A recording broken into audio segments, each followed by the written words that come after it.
Hey, how are you? Um, we've got another arc. And before you ask, Nuggy, you've got so many arcs. What are you doing with your life? I don't know. I signed up for a bunch of shit. Didn't think I was gonna get accepted to a bunch of shit. Um, but here we are. So either people like my overdramatic energy or I'm just lucky. And usually luck is not associated with me. So I have no idea. But today's arc is Silver and Gold by Alexandra Swift. Before you ask, Nuggy, is that new? Yeah, I got little Chungus and I got big Chungus back there in my bedroom. Big Chungus will be for nighttime reading. This is just so I can carry it around. Anywho, um, Silver and Gold is a Beauty and the Beast retelling. Shocker. Listen. So there is this group chat that I'm in for Eternal is the Night. Um, and one of the ladies posted this in there and was like, this sounds so good. Almost all of us jumped in on it. All of us went, you know what? We'll sign up for it too. I think we peer pressured a couple into it. um, so Miss Alexandra, um, that's why a whole lot of people may have signed up at once. You're welcome. Um, so Silver and Gold is a Beauty and the Beast retelling. The few things I am able to ascertain about this book, it's 29 chapters. There's a bonus scene. It's 326 pages and it comes out on April 1st. This also, I believe she said, was part of like a standalone series. So this will be the first one. And then I think the next one she mentioned it may be like about Snow White. Don't quote me on that. It was in a newsletter. I've slept since then. Memory of a goldfish, my friends. Um, it does look to be dual POV, just based on the contents. Um, so I'm fucking stoked, actually,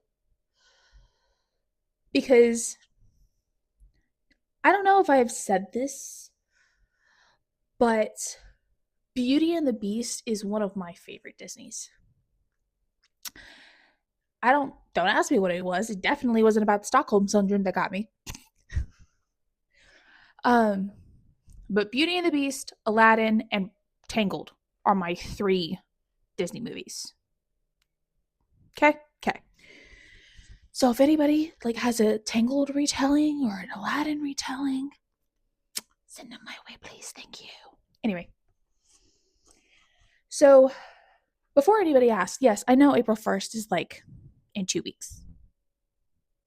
I know that. But without further ado, I'm gonna do like I did with Karen Fell, and I'll post the timestamp of when the actual review starts. So if nobody wants to hear me ramble about this book, you can skip it. I won't be mad. I like to ramble. I like to yap. My bad. Uh, but other than that, let's get to reading. Hi, friends. Um, we're reading Silver and Gold. And I have another book that is due like on the same day. So I really need to get to reading. I'm 8% into Silver and Gold. I finished another book yesterday, so I need to ramp up really. Because not only am I doing that, but I'm also editing a video. So, anywho, I made a note about this actually. Let me see if I can find it. I made a note about the parts that I have read about Silver and Gold. She's not wrong in the retelling portion because I can absolutely see where Belle's weirdness is starting to like creep in. Or like how the village thinks she's different because she can read. That type of shit, you know? But here we're mixing elements of magic in. And it's actually really interesting how we're like comparing the two. Um, because in my head, I'm thinking, oh, okay, this is definitely Beauty and the Beast. Like, we're probably just going to get a couple of minor differences. Just based on what I have read, it's more so like Beauty and the Beast is the bare bones, and Alexandra's taken that and added more to it. Like, if anybody has watched Loki on Disney Plus, you can almost think of Beauty and Beast as that middle ground, and then Alexandra's taken a branch off, and then this is like an alternate reality type of thing. You know where I'm going with this. Sorry. So, I really do need to read, but unfortunately, work.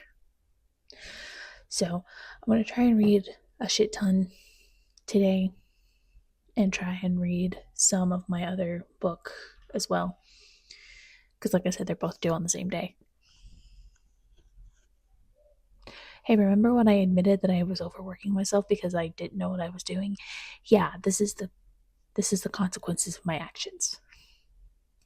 So, there's that. Okay. 10% in. Page 36, right?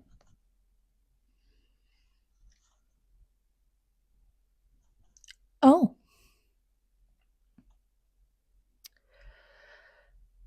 You know what, Alexandra? You were pleasantly taking me by surprise.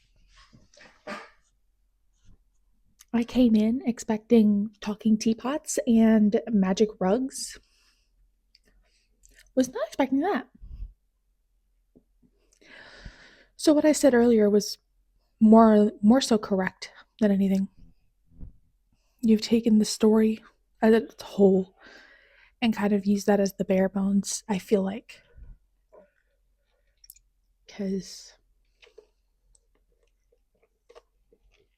I'm being pleasantly surprised right now. And I know I've said this one too many times, but pop your shit, babe.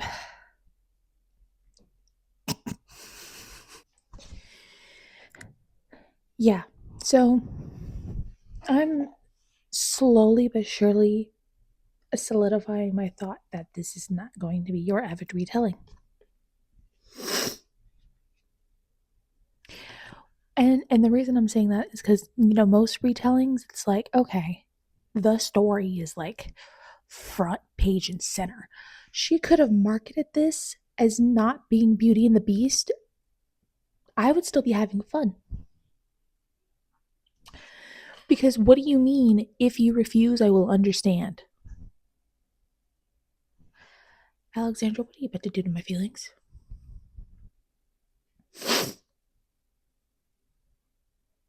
Nuggy, it's too early to be overdramatic. I know. I don't even think this is an overdramaticism. Because Beast didn't do this. Beast roared and grumbled until he finally learned to be human.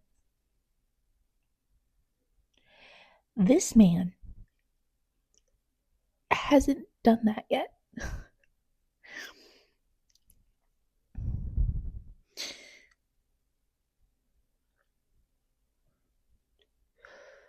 So, yeah, that's my current thought. You could have marketed this as it not being a retelling, and it would have been fine. This story would have held on its own. Granted, 12% in, but like,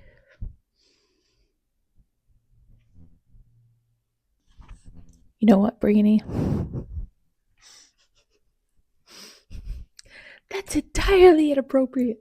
You know what's inappropriate? Screaming mushrooms. I can't. I can't.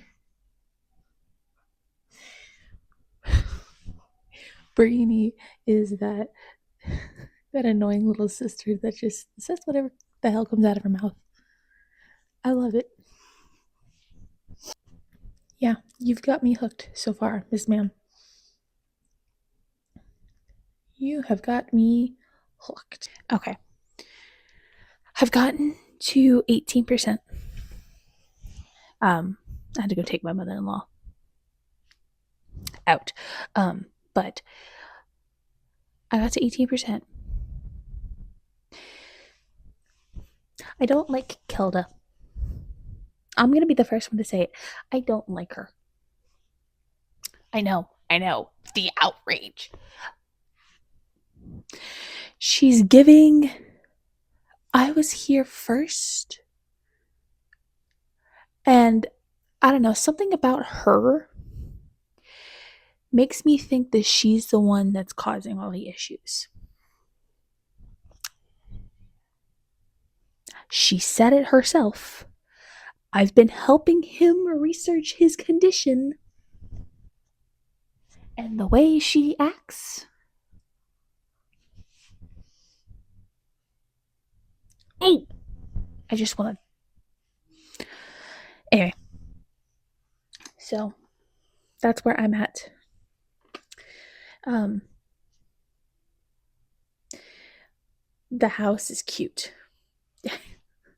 I like the house. The house. I like it. Anyway. Yeah. Hi. We're still reading Silver and Gold. 27% in, 94 pages in. The way Alexandra is describing Fenric makes me almost think of that Beauty and the Beast retelling, Beastly, with Alex Pettifer and Vanessa Hudgens and Neil Patrick Harris. Yeah. That's what this reminds me of a little bit. And I may have said it in a different clip, that she didn't have to market this as a Beauty and the Beast retelling, and I think it would have stuck. Just, it would have held its own weight. I say that because almost 30% in, I'm like, usually with these kinds of like retellings, I can kind of draw those parallels. The only parallel I can really grab is that Fenric has the disease that he has, and it makes him like enclosed. And Lissa is labeled as weird for her gift. That's the only connection. Well, and the house, but I like the house. I said it earlier. I'm gonna say it again. I like the house. I still don't like Kelda either. Um, but yeah, that's where we're at.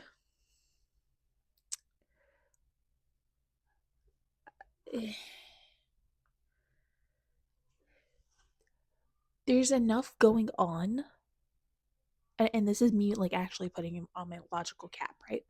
There's enough going on and enough mystery going on that it is pulling away from the fairy tale and giving it its own foundation. Because obviously, we all know the fairy tale. This, it's, and I keep repeating myself, but I keep thinking it. It's the barest bones anybody could have given. Granted, 30% in. The little gold detailing was really nice though, Alexandra. And I know you know what I'm talking about.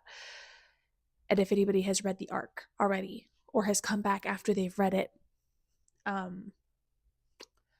you'll understand what I'm talking about. But that gold element,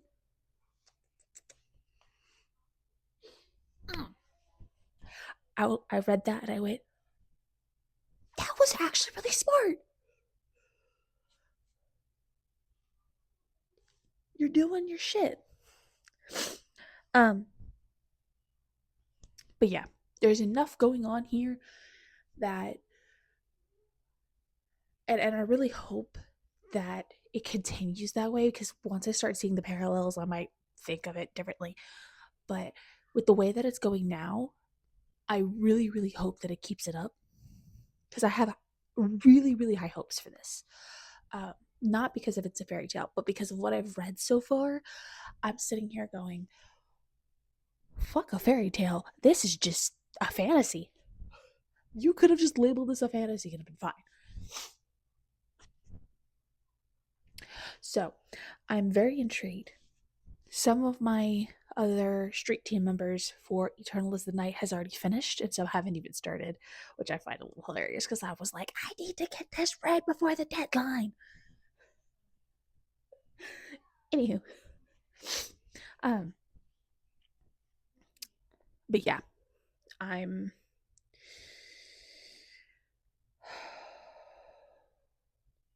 I like it. I love it. I want some more of it. I know. You don't even have to tell me. I'll debate if I want to keep that one in. But that's how we feel so far. So, hello, my friends. This is the face of somebody who just finished Silver and Gold. Actually, I finished it last night. Sorry. Um, I finished it at 10 o'clock last night, and I went, oh, now what the hell do I do with my life? So there's that. Um, I think I'm just going to start the review here, if you don't mind. I wrote it down. It's going to be on Fable and Goodreads. Well, it'll be up on Fable once Fable puts the book up. Anyway, this story definitely is a 4.5 for me. It didn't like make me cry like Karen Fell did, which is not a bad thing. But it also like it kept me entertained. It kept me wondering kind of what's happening. Like there are some things where I could have been like, "Oh, that's predictable." But the predictability, excuse me, the predictability of it helps a little bit. Uh, mm. The story did a really good job of not acting like a retelling until about maybe 60-70% of the way in.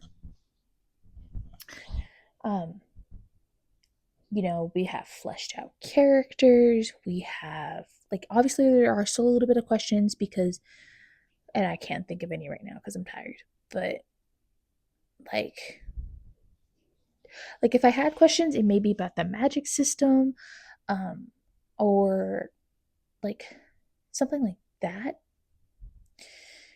Again, not necessarily a bad thing. It's just I also read fast. I may have missed it. Um, but Lissa was a very fleshed out character. We could tell who she was and what she fought for. Fenric, same thing. Bless his soul. Man went through it. Um, and while we may not get the stereotypical beast with the horns, she does do a really good job of like pulling it all together. And if you remember earlier, I had mentioned that it kind of reminded me of Beastly, that one adaptation. I still stand by that a little bit, but that was just how it was described. Um, but this this retelling did a really, really, really, really good job of not acting like a retelling until more towards the end. And while we may not have our favorite characters, like I don't know who would find Gaston a favorite character, but I digressed. We may not have people like Gaston or the three little bimbos. I think that's actually what they're called. But the three ladies that follow him around.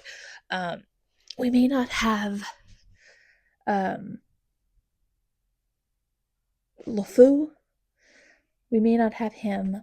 or Lumiere or anybody like that. But there are characters in here that you can kind of tell that's who they are. I'm not going to spoil it, but you can definitely tell. And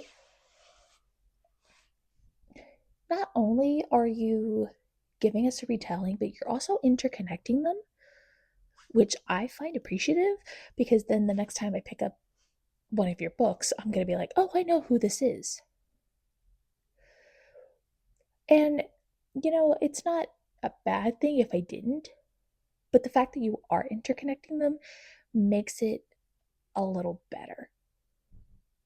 Because then it's not like a one and done. Like, we will see Lissa and Fenric at some point, I hope. Kind of. While it may not focus on them, we still hopefully can get to see them. And it's not like I don't have a bad thing to say about this book. Let me put that straight. I do not have a bad thing to say about it. Which obviously, if I did, we wouldn't be here. I digress.